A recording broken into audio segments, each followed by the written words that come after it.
গোলাম রহমান জান্টুর ক্যামেরায় ইসমাইল হোসেন জুয়েলের রিপোর্ট।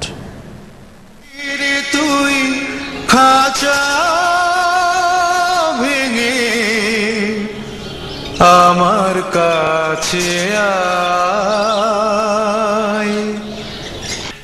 মালিকানার দ্বন্দ্বে ম্যাকাও পাখি প্রিন্স আর প্রিন্সেসের ৩ বছরের সংসার ভাঙে চলতি মাসের ৩ তারিখ।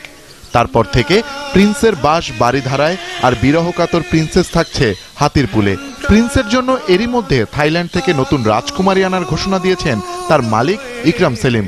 তবে হাল ছাড়েননি প্রিন্সেসের মালিক ডক্টর ওয়াদুদ। ২ পাখির সংসার জোড়া লাগাতে এবার মহানগর দায়রা জজ আদালতে রিভিশন মামলা করেছেন তিনি।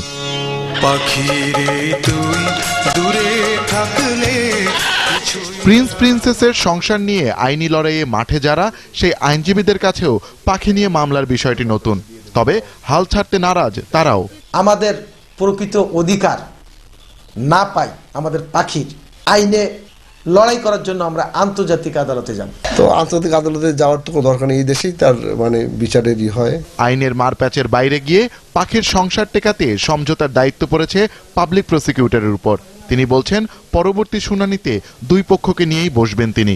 তার মনে হয় ২ পক্ষ যদি ওই দিন হয়তো তারিখে ২ পক্ষ আসলে শুনানি আমরা করব, করার পরে আমিও তাদের নিয়ে বসবো যেটা আপস মীমাংসা করা যায় কিনা।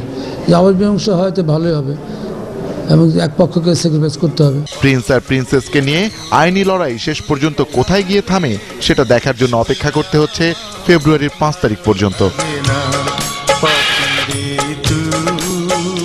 Ismail Hossain Jewel, GTV news, Dhaka. এবারে আসলে হাউজিং ঢাকা ভিলেজ বিরতি আর